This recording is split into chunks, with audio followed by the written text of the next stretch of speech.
فصل اسماء الافعال هو كل اسم بمعنى الامر والماضي نحو رويد زيدا اي امهله وهيهات زيد اي بعد او كان على وزن فعال بمعنى الامر وهو من الثلاثي قياس كنزال بمعنى انزل وتراك بمعنى اترك۔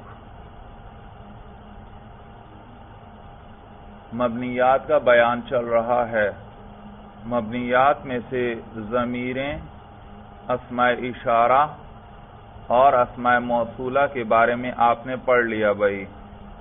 آج چوتھا مبنی یعنی اسماء افعال جو ہیں ان کے بارے میں ہم پڑھیں گے بھائی۔ اس میں فعل نام سے ہی ظاہر ہے، یہ ہیں تو اسم لیکن معنی فعل والا ادا کرتے ہیں، تو ان کو کیا کہتے ہیں؟ اس میں فعل کہتے ہیں بھائی۔ اور یاد رکھیے یہ عام طور پر امر اور ماضی کے معنی میں استعمال ہوتے ہیں۔ بعض اوقات کلام عرب میں ایک لفظ آئے گا وہ ہوگا اسم لیکن معنی امر والا ادا کرے گا، اسے کیا کہیں گے؟ اس میں فعل۔ جیسے روید زیدن ای امہل زیدن، زید کو مہلت دے دو، تو امہل کے بجائے کیا استعمال کیا؟ رویدہ۔ تو یہ رویدہ کیا ہے؟ اس میں فعل ہے تو اسم لیکن معنی کس کا ادا کر رہا ہے؟ فعل والا، یعنی مہلت دے دو امہل، تو رویدہ زیدن ای امہل زیدن۔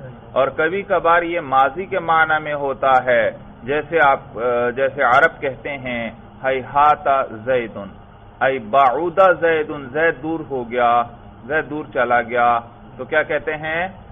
ہیہات زیدن، ہیہات زیدن۔ تو اب دیکھیے کتاب پر فصل اسماء الافعال، اسماء افعال جو ہیں وہ کل اسم، وہ ہر وہ اسم ہے بمعنی الامر والماضی جو امر کے معنی میں ہو اور ماضی کے معنی میں ہو۔ نحو روید زیدن ای امہلہ، ای امہل زیدن، تو دیکھو یہ کس معنی میں ہے؟ امر کے معنی میں ہے۔ روید زیدن، زید کو مہلت دے دے۔ وہیہات زیدن ای بعد، یعنی زید دور ہو گیا، زید دور چلا گیا، تو کیا کہتے ہیں؟ ہیہات زیدن۔ تو دیکھو یہ ماضی کے معنی میں ہے کہ دور ہو گیا، دور چلا گیا۔ سوال پیدا ہوتا ہے کہ جب امہل فعل موجود ہے تو رویدہ استعمال کیوں کیا جاتا ہے؟ یعنی اس میں فعل کے لانے کا مقصد کیا ہوتا ہے؟ جب بعودہ موجود ہے تو ہیہاتہ کیوں استعمال کیا جاتا ہے؟ تو جواب یہ کہ اس میں فعل کا استعمال کے دو فائدے ہیں۔ ایک تو یہ کہ کلام مختصر ہو جاتا ہے، اور دوسرا یہ کہ کلام میں مبالغہ پیدا ہو جاتا ہے، یعنی اس میں زور پیدا ہو جاتا ہے۔ یہ اسماء افعال جو ہیں اس کے ذریعے اس میں کیا ہوتا ہے؟ کلام میں مبالغہ پیدا ہوتا ہے، اس میں زور پیدا ہوتا ہے، اور نیز کلام مختصر ہو جاتا ہے۔ مختصر کس طرح؟ بھئی دیکھیے یہ مفرد، تثنیہ، جمع سب کے لیے اسی طرح رہتے ہیں۔ مثلا آپ کہنا چاہتے ہیں امہلہ، اس کو مہلت دے دو، تو امہلہ۔ آپ مفرد کے لیے کہیں گے امہل، تو مہلت دے دے۔ تثنیہ دو ہو تو آپ کہیں گے امہلا، جمع ہو تو آپ کہیں گے امہلو۔ دیکھو تو تثنیہ کے لیے الگ صیغہ لانا پڑے گا، جمع کے لیے الگ صیغہ لانا پڑے گا، لیکن اس میں فعل میں ایسا نہیں، یہ مفرد، تثنیہ، جمع سب کے لیے ایک جیسا ہی رہتا ہے۔ جیسے آپ کہتے ہیں روید زیدن، روید زیدین، روید زیدین۔ صورت سمجھ میں آئی بھائی؟ تو کلام مختصر رہا، دیکھو اس میں ضمیر کا اضافہ نہیں کرنا پڑا، الف اور واو۔ تو دو فائدے ہوئے اس میں فعل کے، ایک یہ کہ کلام میں کیا ہوا؟ زور پیدا ہو گیا، مبالغہ، اور دوسرا کلام کیا ہوگا؟ مختصر ہوگا۔ نحو روید زیدن ای امہلہ، جی ترکیب کیجئے۔ روید زیدن، روید اسم فعل بمعنی امہل، اور اس کے اندر انت ضمیر، جیسے فعل میں ضمیر ہوتی ہے یہ بھی امر کا صیغہ ہے، امر کے صیغے میں مخاطب کی ضمیر ہوتی ہے، امہل میں جیسے ہوتی ہے، تو اس میں کون سی ضمیر؟ انت ضمیر مرفوع محلن اس کا فاعل، اور زیدن منصوب لفظاً مفعول بھی، اس میں فعل اپنے فاعل اور مفعول بھی سے مل کر جملہ فعلیہ انشائیہ ہوا، کیونکہ امر ہے نا، جملہ فعلیہ انشائیہ ہوا۔ تو بعض اس کو جملہ فعلیہ بناتے ہیں، بعض اس کو کہتے ہیں جملہ اسمیہ ہوا، کیونکہ رویدہ کیا ہے؟ اسم ہے بھائی۔ تو بعض اسم ہونے کا لحاظ کرتے ہیں، بعض چونکہ معنی تو فعل والا ہے تو فعل کا لحاظ کرتے ہیں، جملہ فعلیہ بناتے ہیں اس کو۔ تو جملہ فعلیہ انشائیہ ہوا، اور بعض اس کو جملہ اسمیہ بناتے ہیں بھائی۔ سوال پیدا ہوتا ہے جملہ اسمیہ کیسے بنے گا بھائی؟ تو جملہ اسمیہ کی صورت میں ترکیب یوں ہوگی بھائی، رویدہ اسم فعل، انت ضمیر مرفوع محلن اس کے اندر اس کا فاعل، اور یہ قائم مقام ہے خبر کے، یہ فاعل کیا ہے؟ قائم مقام ہے خبر کے، اور زیدن منصوب لفظاً یہ ہے مفعول بھی بھائی رویدہ کے لیے۔ تو رویدہ اسم فعل اپنے فاعل اور مفعول بھی سے مل کر مبتدا، یہ مل کر کیا ہوا؟ مبتدا، اور وہ جو اسی کا فاعل تھا وہ کیا تھا؟ قائم مقام خبر کے۔ تو یہ مبتدا اپنے قائم مقام خبر سے مل کر جملہ اسمیہ خبریہ ہوا۔ ترکیب سمجھ میں آئی بھائی؟ تو گویا دوسرے لفظوں میں یوں کہیے کہ یہ وہ مبتدا ہے جس کی کوئی خبر نہیں بھائی، کیونکہ وہ خبر، وہ تو دراصل خبر نہیں ہے، وہ تو اسی کا کیا ہے؟ فاعل ہے بھائی، ہاں قائم مقام ہے خبر کے۔ تو یہ گویا یہ ایسا مبتدا ہے جس کی خبر کوئی نہیں۔ یہ وہی صورت بن گئی وہ جو مبتدا کی قسم ثانی آپ نے پڑھی تھی کہ صفت کا صیغہ ہو اور الف اور حمزہ استفہام کے بعد، یا وہ جو مبتدا قسم ثانی آپ نے پڑھی تھی کہ صفت کا صیغہ ہو اور حرف نفی یا حرف استفہام کے بعد ہو، اور آگے کسی اسم ظاہر کو رفع دے رہا ہو، کسی اسم ظاہر کو ہاں، یہ وہ بحث، وہ مبتدا کی بحث جو آئی تھی اس کے آخر میں یہ بات آئی تھی مبتدا کی قسم ثانی۔ وہاں پر بھی وہ جو صفت کا صیغہ جس کو رفع دے رہا ہوتا تھا اسی کو ہم قائم مقام خبر کے بنا لیتے تھے بھائی، سمجھ میں آیا بھائی؟ تو وہ بھی ایسا مبتدا تھا جس کی کوئی خبر نہیں تھی۔ تو یہاں پر بھی اسی طرح ہے، یہ ایسا اسم فعل ایسا مبتدا ہے جس کی کوئی خبر نہیں بھائی۔ امہل ہو، یہ ہا ضمیر زید کو راجع، چونکہ ایک دفعہ زید کا ذکر ہو گیا تھا اس لیے دوبارہ اس کا نام ذکر نہیں کیا بلکہ اس کی طرف ضمیر راجع کر دی۔ جی اس کی بھی ترکیب کیجئے، امہل ہو، امہل فعل امر، اس کے اندر انت ضمیر مرفوع محلن اس کا فاعل، اور آگے ہا ضمیر منصوب محلن مفعول بھی، فعل اپنے فاعل اور مفعول بھی سے مل کر جملہ فعلیہ انشائیہ ہوا کیونکہ امر ہے۔ اسی طرح اگلی مثال ہے ہیہات زیدن، ہیہات اسم فعل بمعنی بعودہ کے، اور زیدن مرفوع لفظاً اس کا فاعل، اس میں فعل اپنے فاعل سے مل کر جملہ فعلیہ خبریہ ہوا۔ پہلا تھا جملہ انشائیہ، یہ ہے جملہ خبریہ، زید دور چلا گیا، زید دور ہو گیا۔ ہیہات فعل، ہیہات اسم فعل، زید مرفوع لفظاً اس کا فاعل، اس میں فعل اپنے فاعل سے مل کر جملہ فعلیہ خبریہ ہوا۔ ہیہات زید ای بعد زید، زید دور ہوا، زید دور چلا گیا۔ اس کی دوسری ترکیب کیسے ہوگی جملہ اسمیہ والی؟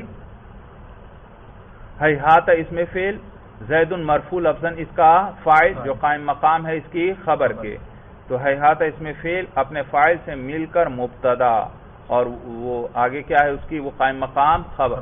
تو یہ ایسا مبتدا ہے جس کی کوئی خبر نہیں بھائی، وہ فاعل ہی ہے جو اس کے قائم مقام خبر ہے، تو یہ مبتدا اپنے قائم مقام خبر سے مل کر جملہ اسمیہ خبریہ ہوا۔ تو قائم مقام خبر ہے، حقیقت میں تو کوئی خبر اس کی ہے ہی نہیں، تو یہ ایسا مبتدا ہے جس کی کوئی خبر نہیں بھائی۔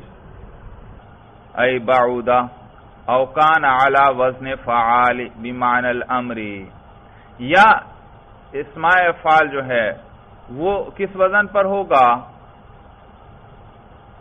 فعالی وزن پر آئے گا امر کے معنی میں، فعالی وزن پر آئے گا اعلی وزن فعالی، فعالی وزن پر ہوگا بمعنی الامر، امر کے معنی میں، وہو من الثلاثی، یہ قیاس، اور یہ ثلاثی سے قیاس ہے، یہ وزن ثلاثی سے قیاس ہے، کنذالی۔ بھئی آپ کو بتلا رہے ہیں کہ ایک فعالی امر آتا ہے، اس میں فعل ہے، توجہ ہے ادھر، فعالی یہ کیا ہے؟ اس میں فعل، اس میں فعل کی بات چل رہی ہے نا، تو فعالی بھی ایک اس میں فعل ہے اور یہ امر کے معنی میں ہوتا ہے، اور یہ ثلاثی مجرد سے قیاس، ثلاثی مجرد سے قیاسی ہے، یعنی ثلاثی مجرد کے ابواب سے آپ بھی یہ صیغہ بنا سکتے ہیں۔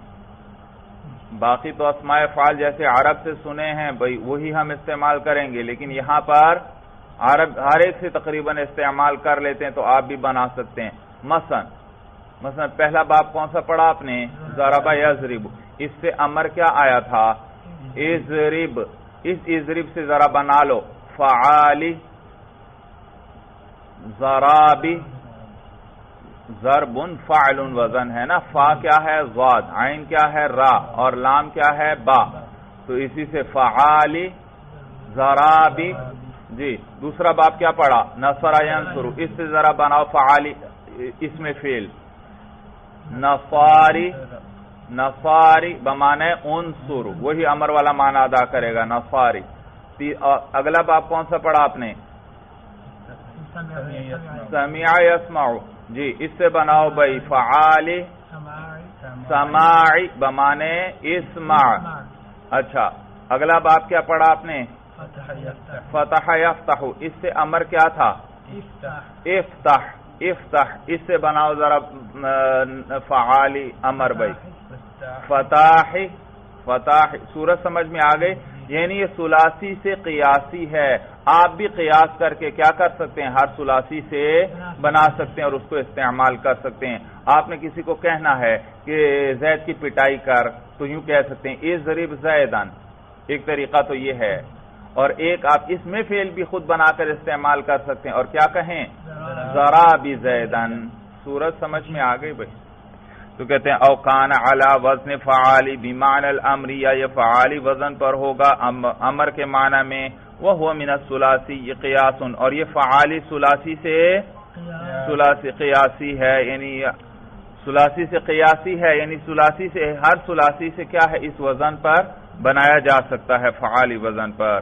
کنزالی بمانے انزل، و تراکی بمانے اترک بھائی، کنزالی بمانے انزل یعنی اترا، آ جاؤ، تو یہ نزالی، اور تراکی بمانے اترک، اور تراکی کس معنی میں ہے؟ اترک، تو چھوڑ دے۔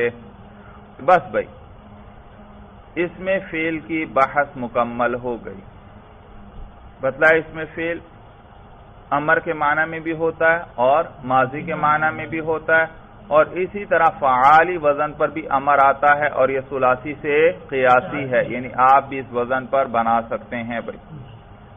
اب چونکہ ذکر آ گیا فعالی وزن کا، کس کا ذکر آیا؟ فعالی وزن پر کچھ اور صیغے بھی آتے ہیں، کچھ اور چیزیں بھی آتی ہیں، یہ فعالی تو اس میں فعل تھا، ضرابی یہ کیا تھا؟ اس میں، تو کچھ اور چیزیں بھی ہیں جو آتی تو فعالی وزن پر ہی ہیں، لیکن وہ اس میں فعل نہیں، تو اب ان کا بھی بیان کرنے لگے، کیونکہ فعالی کا ذکر آ گیا ہے تو مناسب ہے ان سب چیزوں کو بھی یہیں پر ذکر کر دیا جائے۔ تو کہتے ہیں وَيُلْحَقُ بِهِ، اور اسی کے ساتھ ملایا جائے گا فعالی مصدرن، فعالی کو اس حال میں کہ وہ مصدر ہو معرفتن، اور کون سا کیسا مصدر ہو؟ معرفہ ہو، کا فجاری بمعنی الفجور، جیسے فجاری بمعنی الفجور۔ بھئی اسی فجاری دیکھو فعالی وزن پر مصدر معرفہ بھی آتا ہے، جیسے فجاری بمعنی الفجور، فجاری کس معنی میں ہے؟ مصدر کے معنی میں ہے، اور مصدر بھی نکرہ نہیں معرفہ ہے، دیکھو یہ فجاری فجور کے معنی میں نہیں ہے، الفجور کے معنی میں ہے، سورج سمجھ میں آ گئی؟ یا یوں کہو کہ یہ فجاری الفجور کا نام ہے، کس کا نام ہے؟ ہاں نام ہے، یعنی وہ جو مصدر معرفہ ہوتا ہے اسی کا نام کیا ہے؟ فجاری، یعنی یہ اس کی جگہ استعمال ہوتا ہے، دونوں کا معنی ایک ہے۔ تو آپ چاہے الفجور استعمال کر لیں، آپ چاہے فجاری استعمال کر لیں، تو کہتے ہیں وَيُلْحَقُ بِهِ سے ملایا جاتا ہے فعالی مصدر معرفتاً، فعالی اس حال میں کہ وہ مصدر معرفہ ہوتا ہے، فجاری بمعنی الفجور، او صفتاً للمؤنث، یا فعالی اس حال میں کہ وہ مؤنث کی صفت ہوتا ہے، نحو یا فساقی بمعنی فاسقتن، بمعنی فاسقتن، ویا لکائی بمعنی لاکعتن۔ مثلا ایک عورت ہے، کوئی اس کو ندا دیتا ہے اور کیا کہتا ہے؟ اے فاسقہ، اور اے فاسقہ یہ اس کا نام تو نہیں ہے نا، یہ تو اس سے صفت ذکر کر رہا ہے، بری صفت ذکر کر رہا ہے۔ کیا کر رہا ہے؟ بری صفت ذکر کر رہا ہے، تو اسی صفت سے فعالی وزن پر بھی آتی ہے، یعنی کیا فاسقہ کے بجائے کیا کہہ دے؟ فساقی، تو یوں کہیں گے یا فساقی۔ اب یا فساقی کیا ہے؟ علم ہے، نام ہے یا صفت ہے؟ اور مذکر کے لیے یا مؤنث کے لیے؟ مؤنث۔ تو معلوم ہوا یہ فعال مؤنث کے لیے بطور صفت کے بھی استعمال ہوتا ہے، یہی بات کر رہے ہیں وصفۃ للمؤنث، اور وہ فعال، اس کا عطف پیچھے آیا تھا نا، مصدرن معرفتن، مل گیا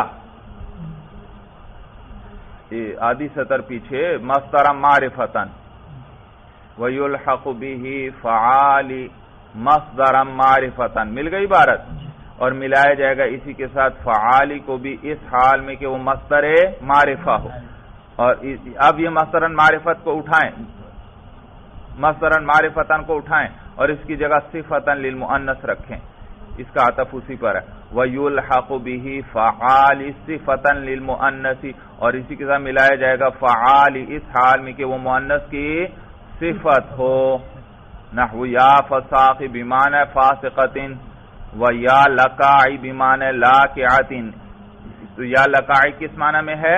لاکعہ کے معنی میں، اور لاکعہ کہتے ہیں کمینی، بھائی کمینی۔ پیچھے کیا آیا تھا؟ مثلا کوئی کسی عورت کو آواز دیتا ہے یا فاسقہ، تو یا فاسقہ کے بجائے کیا کہہ سکتا ہے؟ یا فساقی۔ اسی طرح یا لاکعہ، تو اس کی جگہ کیا کہہ سکتا ہے؟ یا لکائی، یا لاکعاتو کی جگہ یا لکائی، تو معنی دونوں کا ایک ہی ہے۔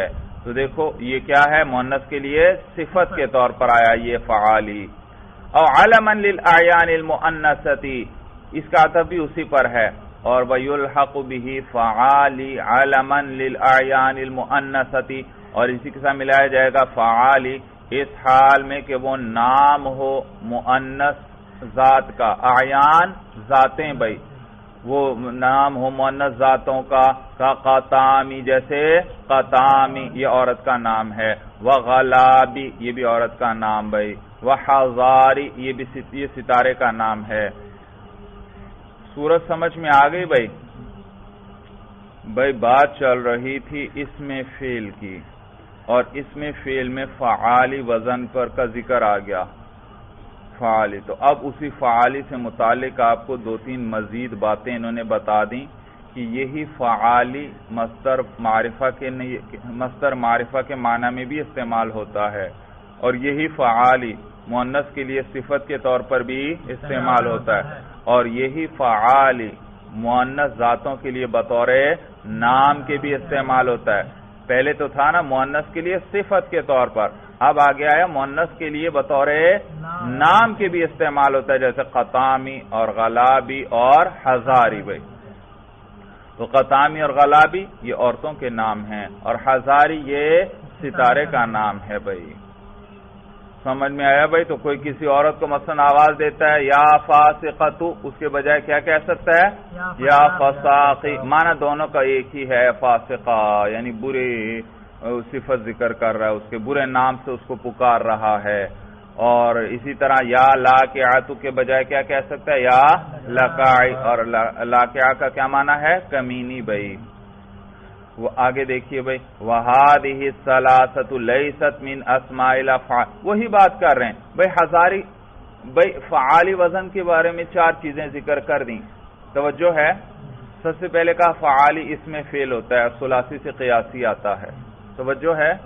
اس کے بعد کہا فعالی مصدر معرفہ کے معنی میں بھی آتا ہے، پھر اس کے بعد کہا فعالی مؤنث کے لیے صفت کے طور پر بھی استعمال ہوتا ہے، پھر اس کے بعد کہا فعالی مؤنث ذاتوں کے لیے بطور نام کے بھی استعمال ہوتا ہے، نام کے بھی استعمال ہوتا ہے، اور کہا وَهَذِهِ الثَّلَاثَةُ لَيْسَتْ مِنْ أَسْمَاءِ الْأَفْعَالِ، یہ تین اسماء افعال میں سے نہیں ہیں، وَإِنَّمَا ذُكِرَتْ هَا هُنَا لِلْمُنَاسَبَةِ، اور ان کو یہاں صرف مناسبت کی وجہ سے ذکر کیا گیا۔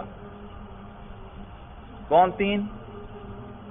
یہ فعالی مصدر معرفہ، یہ فعالی صفت للمؤنث، اور یہ فعالی علم للأعیان المؤنث، یہ تین فعالی جو ہیں یہ اسماء افعال نہیں۔ بحث تو ہماری کس کی چل رہی ہے؟ اسماء افعال کی، تو یہ اسماء افعال میں سے نہیں۔ پھر سوال پیدا ہوا ان کو یہاں کیوں ذکر کیا گیا؟ کہتے ہیں وَإِنَّمَا ذُكِرَتْ هَا هُنَا لِلْمُنَاسَبَةِ، ان کو یہاں صرف مناسبت کی وجہ سے ذکر کیا گیا، کیونکہ یہ بھی فعالی اور وہ جو اس میں فعل آیا تھا وہ بھی کیا تھا؟ فعالی، تو دونوں کا وزن ایک جیسا، صورت ایک جیسی، تو لہذا جب ایک کا ذکر آ گیا تو مناسب یہ تھا کہ باقیوں کو بھی اس کے ساتھ ذکر کر دیا جائے تاکہ طالب علم کو پتہ لگ جائے کہ یہ فعالی صرف اس میں فعل ہی نہیں آتا بلکہ یہ مصدر معرفہ بھی ہوتا ہے، کبھی مؤنث کے لیے صفت بھی آتی ہے اور کبھی مؤنث ذاتوں کے لیے بطور نام کے بھی آتا ہے۔ بھائی یہاں تک بات سمجھ میں آ گئی۔ فصل الاصوات كل لفظ حكي به صوت كغاقل صوت الغراب او صوت به البهائم كنخل اناخة البعير۔ پانچواں مبنی آ گیا بھائی، اور پانچواں مبنی وہ اصوات ہیں، آوازیں بھائی، آوازیں بھئی آپ اردو میں بھی کرتے ہیں، اردو میں بھی استعمال کرتے ہیں، آپ بعض اوقات حیوانات کی آوازیں نقل کرتے ہیں، مثلا آپ کیا کہتے ہیں؟ بلی کیا کرتی ہے؟ میاؤں میاؤں کرتی ہے، دیکھا؟ اب یہ میاؤں کیا ہے؟ بلی کی آواز آپ نقل کر رہے ہیں بھئی۔ کوا کیا کرتا ہے؟ کوا کائیں کائیں کرتا ہے، اب یہ کائیں کائیں کیا ہے؟ کوے کی آپ آواز نقل کر رہے ہیں بھئی۔ اور اسی طرح بکری جو ہے وہ میں کرتی ہے، تو یہ میں کیا ہے؟ میں بکری کی آواز۔ تو یہ جو آوازیں ہیں، یہ جو کسی حیوانات کی آوازوں کو ہم نقل کرتے ہیں، یاد رکھیے یہ مبنی ہوتے ہیں، عربی زبان میں کیا ہیں؟ مبنی ہوتے ہیں بھائی۔ تو کہتے ہیں فصل الاصوات، آوازیں جو ہیں، کل لفظ، ہر وہ لفظ ہے، حُكِيَ بِهِ صَوْتٌ، جس کے ذریعے نقل کیا جائے کسی آواز کو، ہر وہ لفظ ہے جس کے ذریعے کسی آواز کو نقل کیا جائے۔ بھئی یہ تو صرف حیوان نہیں، کسی بھی چیز کی آواز کو نقل کیا جائے وہ کیا ہے؟ اصوات ہیں اور وہ مبنی ہیں بھئی۔ كَغَاقِ لِصَوْتِ الْغُرَابِ، جیسے غاقی لصوت الغراب، کوے کی آواز کے لیے، غراب کوے کو کہتے ہیں بھئی۔ آپ اردو میں تو کہتے ہیں کوا کائیں کائیں کرتا ہے، لیکن عرب ہر زبان کا اپنا طریقہ ہوتا ہے، وہ کہتے ہیں کوا غاقی غاقی کرتا ہے بھئی۔ بات سمجھ میں آ گئی بھئی؟ تو یہ غاقی عربی میں کیا ہے؟ کوے کی آواز نقل کی جا رہی ہے، اس کی حکایت کی جا رہی ہے، یہ معنی ہے کہ غاقی لصوت الغراب، جیسے کہ غاقی ہے کوے کی آواز کے لیے، او صوت به البہائم، یا آواز دی جائے اس کے ذریعے مویشیوں کو، چوپایوں کو، او صوت به البہائم، یا اصوات وہ ہیں جن کے ذریعے مویشیوں کو آواز دی جائے۔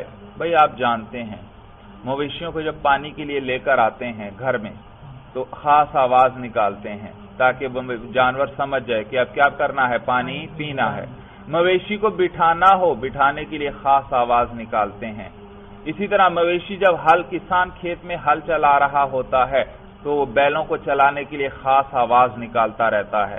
تو دیکھا، اب یہ جو آوازیں نکالی جا رہی ہیں، یہ جو مویشی کے سامنے پانی رکھا اور آواز نکالی تاکہ یہ پانی پیے، یا آواز نکالی کہ مویشی بیٹھ جائے، یا بیل کھیت میں چل رہے ہیں آواز نکالی تاکہ یہ چلتے رہیں، کیا یہ جو آوازیں ہیں ان میں ان جانوروں کی آواز کی نقل کی جا رہی ہے؟ نہیں، ان کی آواز نہیں نقل کی جا رہی، بلکہ یہ ان آوازوں کے ذریعے اس مویشی کو آواز دی جا رہی ہے۔ بات سمجھ میں آئی؟ وہ جو دونوں میں فرق سمجھ میں آیا؟ پہلی بھی آوازیں تھیں، یہ بھی آوازیں، لیکن وہ کیا تھیں آوازیں؟ وہ کسی کی نقل کی جاتی تھی، اور اس میں کسی حیوان کو آواز دی جاتی ہے کہ یہ یوں کرو. بات سمجھ میں آ گئی بھائی؟ یہ معنی او صوت بہ البہائم، آواز دی جائے اس کے ساتھ چوپایوں کو. کنخل اناخۃ البعیر، اناخہ کا معنی بٹھانا، بعیر کہتے ہیں اونٹ کو. بھائی جیسے اونٹ کو کے بٹھاتے وقت آواز عرب آواز دیتے ہیں نخی نخی، اونٹ کو بٹھانا ہو تو کیا کہتے ہیں؟ نخی نخی، اور اونٹ بھی فوراً آواز سمجھ جاتا ہے اور فوراً بیٹھ جاتا ہے. بھائی تو دیکھا، تو یہ آوازیں گویا دو قسم کی ہوئیں، کچھ وہ آوازیں جن کے ذریعے دوسری چیزوں کی آواز کو نقل کیا جاتا ہے، اور کچھ وہ آوازیں جن کے ذریعے مویشیوں اور جانوروں کو آواز دی جائے. تو یہ سب اصوات میں داخل ہیں اور یہ سب مبنی ہیں. بھائی معنی سمجھ میں آ گیا؟ فصل المرکبات کل اسم رکب من کلمتین لیست بینہما نسبۃ. مبنیات میں سے چھٹی قسم مرکبات آ گئے. بھائی مرکبات تو کچھ مرکبات ہیں وہ مبنی ہیں، ان کو اب ذکر کریں گے. تو مرکبات رکب یرکب ترکیب کا معنی ہے جوڑنا. تو مرکب وہ کلمہ جس کو دوسرے کے ساتھ جوڑا گیا ہو.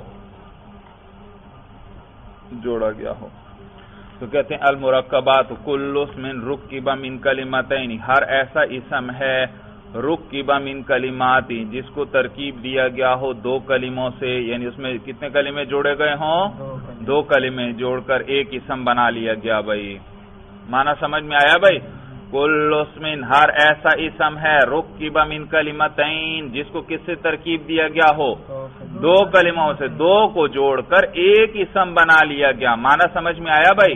تو یہ جو ایک اسم دونوں کے جوڑنے سے بنا اس کو مرکب کہیں گے. کیا کہیں گے؟ ہاں، تو کہتے ہیں المرکبات کل اسم ہر ایسا اسم ہے رکب من کلمات جس کو ترکیب دیا گیا ہو دو کلمات سے، لیست بینہما نسبۃ، دو ایسے کلمات کہ ان کے درمیان نسبت نہ ہو. بھائی نسبت نہ ہو اس لیے کیونکہ نسبت آئے گی تو جملہ بن جائے گا. بھائی کیا بن جائے گا؟ جملہ بن جائے گا. یا اسی طرح اضافت والی نسبت بھی نہ ہو. تو دو ایسے کلمے جن کے درمیان نسبت وہی اسناد کا نام ہے.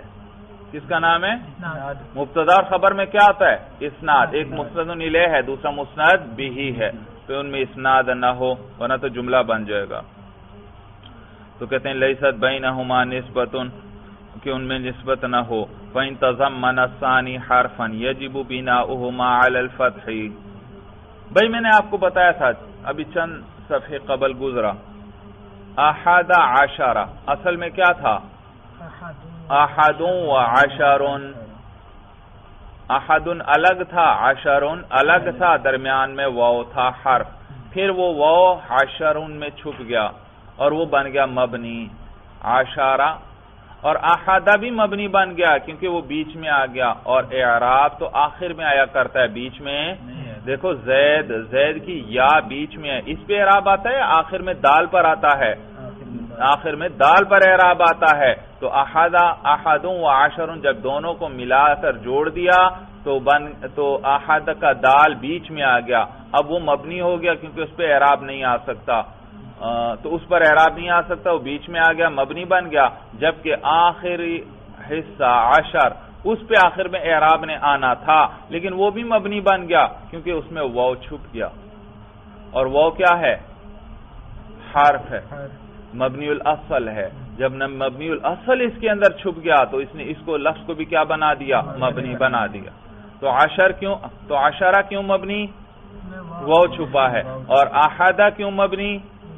کیونکہ وہ بیچ میں آ گیا، بیچ میں اعراب نہیں آتا. بھائی یہی بیان کر رہے ہیں. فَإِن تَضَمَّنَ الثَّانِي حَرْفًا يَجِبُ بِنَاؤُهُمَا عَلَى الْفَتْحِ. اگر دوسرا اسم جو ہے، دو اسموں کو جوڑا نا، توجہ ہے، دو اسموں کو جوڑ کر کیا بنا دیا ہے؟ ایک. تو ان میں سے اگر دوسرا اسم وہ متضمن ہو حرف کو، فَإِن تَضَمَّنَ الثَّانِي حَرْفًا، اگر دوسرا اسم جو ہے متضمن ہو حرف کو، یعنی اس پر مشتمل ہو، اس کے بیچ میں آیا ہو حرف، یجب بناؤہما علی الفتح، تو واجب ہے ان دونوں کو مبنی بنانا فتح پر. دونوں کیا ہوں گے؟ مبنی علی الفتح. دیکھو احد عشرہ، کوئی آپ سے اعراب پوچھے احد کا اعراب، آپ کہیں گے نہیں بھئی یہ تو بیچ میں ہے، اعراب بیچ میں نہیں آتا، آخر میں آتا ہے. یہ تو دال کیا ہے؟ مبنی، اور مبنی علی الفتح ہے، کیونکہ کیا آ رہا ہے؟ اوپر زبر ہے. میں نے بتایا تھا مبنی کی حرکات کو کیا کہتے ہیں؟ ضم، فتح، کسر. اور معرب کی حرکات کو کیا، اعراب کو کیا کہتے ہیں؟ رفع، نصب، جر. اور ایک نام جو دونوں کے لیے مشترکہ استعمال ہوتا ہے وہ کیا ہے؟ وہی مبنی کے لیے جو کیا نام تھا؟ ضم، فتح، کسر. اسی کے ساتھ گولتا ملا دو، ضمۃ، فتحۃ، کسرۃ. یہ جب تا ساتھ ملی ہو تو یہ معرب کے لیے بھی استعمال ہوتے ہیں اور مبنی دونوں کے لیے. تا ساتھ نہ ہو تو صرف کس کے لیے؟ مبنی کے لیے. اور رفع، نصب، جر کس کے لیے؟ معرب کے لیے. بھائی تو اسی لیے کہا یجب بناؤہما علی الفتح، تو دونوں کی واجب ہے کہ دونوں مبنی علی الفتح ہوں گے. کا احد عشرہ الی 19، احد عشرہ 11 سے لے کر الی 19 19 تک، ان سب میں اسی طرح ہے. دونوں جز مبنی علی الفتح ہے. توجہ ہے بھئی، احد عشرہ اصل میں کیا تھا؟ عشر. پھر یہ دوسرے لفظ میں کیا چھپا دیا؟ واو چھپا دیا. اور ضابطہ انہوں نے بتا دیا کہ اگر دوسرے لفظ میں، دوسرے اسم میں کوئی حرف چھپ جائے تو دونوں کو مبنی علی الفتح پڑھنا. واو تو کس میں چھپا؟ عشرہ میں. لیکن اب احد اور عشرہ دونوں کو کیا پڑھنا؟ مبنی علی الفتح، یعنی دونوں کے آخر میں زبر پڑھنا. احد عشرہ، سمجھ میں؟ ثلاثۃ عشرہ، اربعۃ عشرہ، خمسۃ عشرہ. صورت سمجھ میں آ گئی؟ تو کہتے ہیں تو یہ واجب ہے بناؤہما علی الفتح، کہ دونوں کی بنا فتح پر ہو. کا احد عشرہ الی 19، 11 سے لے کر 19 تک. الا 12، سوائے 12 12 کے. الا 12، سوائے 12 کے. فإنہا معربۃ، بس کیونکہ فإنہا معربۃ، کیونکہ وہ معرب ہے. بھئی 12 اس کا آخری جز عشرہ وہ تو اسی طرح مبنی علی الفتح ہے کیونکہ اس میں واو چھپ گیا. لیکن یہ جو اسنا ہے، اسنا پہلا جز، باقیوں میں تو پہلا جز میں مبنی علی الفتح تھا. توجہ ہے، دو اسموں کو آپ نے جوڑ کر ایک بنایا اور دونوں جز کیا ہو گئے؟ مبنی علی الفتح. 11 سے لے کر 19 تک سب میں اسی طرح دونوں جز مبنی علی الفتح ہیں. لیکن 12 کہ اس میں پہلا جز معرب ہے، پہلا جز معرب ہے، یہ مبنی نہیں. پہلا جز مبنی نہیں. دوسرا جز یہاں بھی مبنی ہے 10، لیکن اسنا کیا ہے؟ معرب ہے. اور معرب میں کیا ہوتا ہے؟ اسنا حالت رفعی میں کہتے ہیں اسنانی، حالت نصبی جری میں کہتے ہیں اسنینی.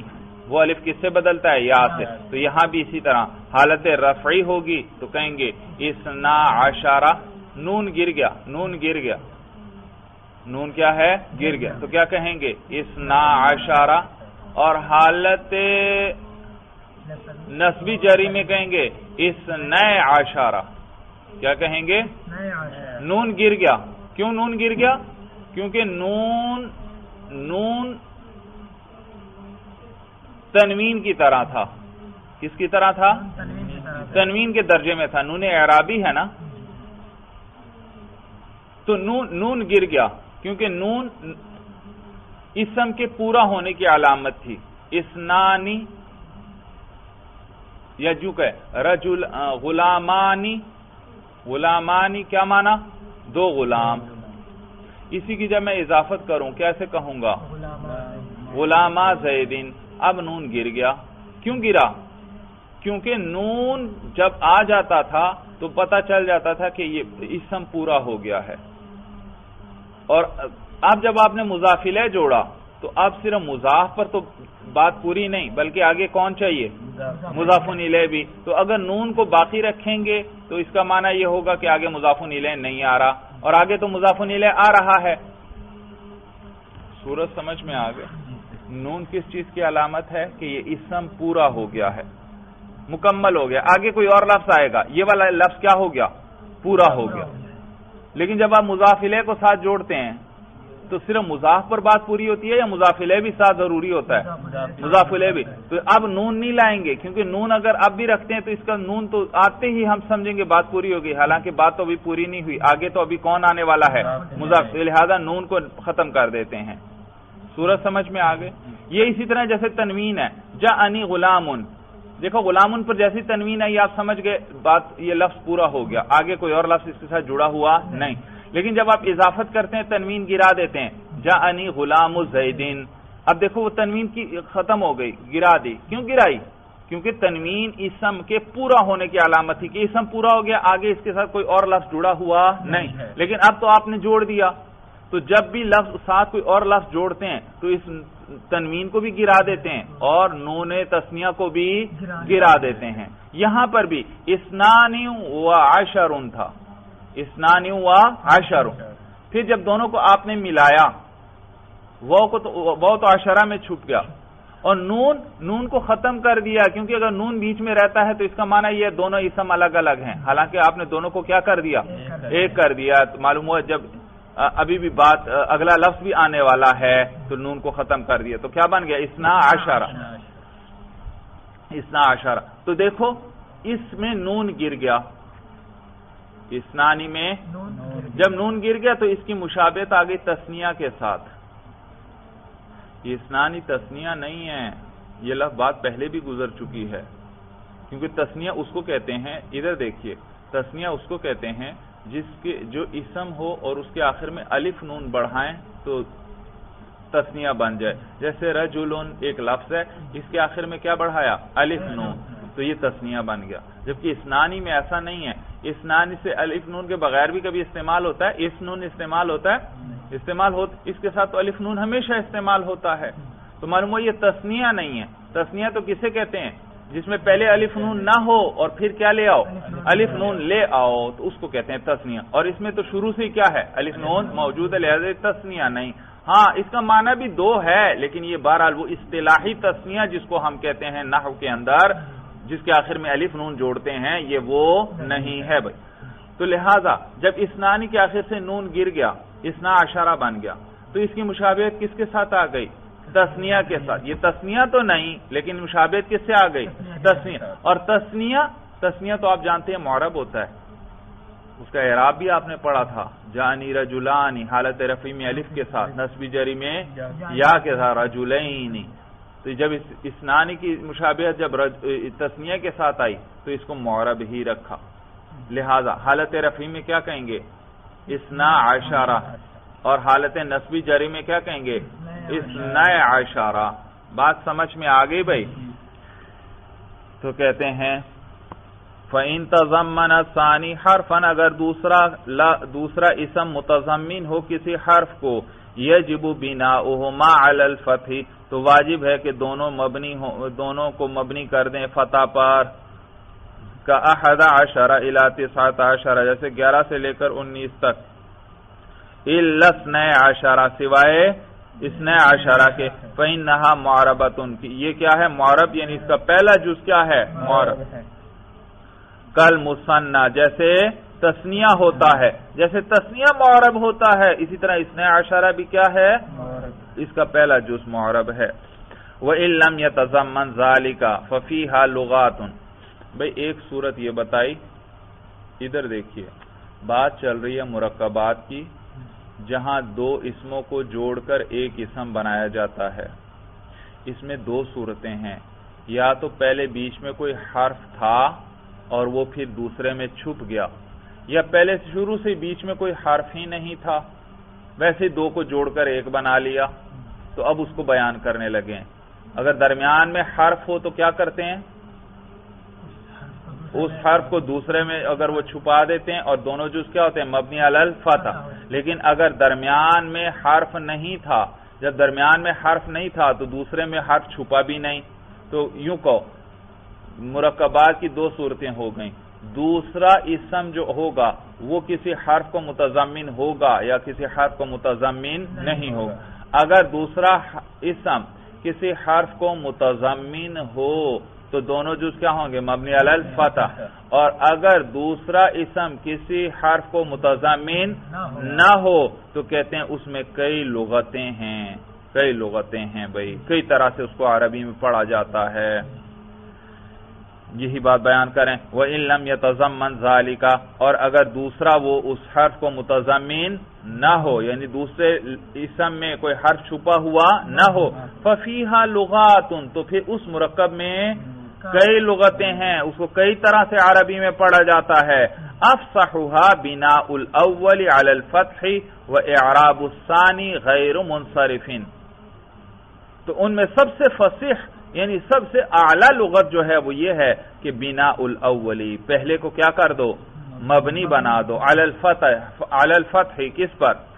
بھائی دیکھیں نا، دو اسموں کو جوڑ کر ایک لفظ بنا دیا، ایک مرکب بنا دیا، اور دوسرے اسم میں کوئی حرف بھی چھپا ہوا نہیں، تو اس میں کئی طرح عرب اس کو پڑھتے ہیں، لیکن سب سے فصیح اور سب سے عمدہ لغت اور انداز کون سا ہے اس کے پڑھنے کا؟ پہلے کو مبنی علی الفتح کر دو، وہ اعراب الثانی، اور دوسرے کو معرب پڑھو، غیر منصرف. وہ کیا ہو؟ غیر منصرف ہو بھائی، غیر منصرف. جیسے بعل بکا، جیسے بعل بکا، دیکھو بعل الگ لفظ تھا، بکن الگ لفظ تھا. بالن الگ تھا، بکن الگ تھا، دونوں کو جوڑ کر اکٹھا کر دیا، اور تب درمیان میں کوئی واو چھپا نہیں چھپا، تو پھر اس کو کئی طرح عرب پڑھتے ہیں، لیکن سب سے عمدہ لغت کیا ہے کہ پہلے کو مبنی علی الفتح پڑھو. پہلا کون ہے؟ بال، تو اس کو پڑھو بالا، لام پر زبر پڑھو، مبنی علی الفتح. اور دوسرے جز کو غیر منصرف پڑھو. دوسرا جز کیا ہے؟ بکا، اس کو غیر منصرف پڑھیں گے. غیر منصرف کا کیا اعراب ہوتا ہے؟ حالت رفعی میں ضمہ بغیر تنوین کے، جاءنی عمرو، اور حالت نصبی جری میں زبر آئے گا، رأیت عمرا، مررت بعمرا، یعنی تنوین نہیں آئے گی. اس میں بھی اسی طرح ہے. دیکھیے نحو جاءنی بعل بکو اور رأیت بالا بکا. بالا نے تو اسی طرح رہنا ہے، بکا میں تبدیلی ہو رہی ہے کیونکہ وہ معرب ہے اور غیر منصرف ہے. تو جاءنی بالا بکو، دوبارہ توجہ سے سنو بھائی، جاءنی بالا بکو. دوسرا آگے رأیت بالا بکا ومررت بی بالا بکا. دیکھا یہ رأیت بالا بکا منصوب ہے، غیر منصرف ہے، اور مررت بی بالا بکا مجرور ہے اور غیر منصرف ہے کیونکہ با جارہ داخل ہے. بھائی اچھی طرح بات سمجھ میں آ گئی. چلیے بس بھائی، ھذا ھو المرام، اللہ اعلم بحقیقت الکلام.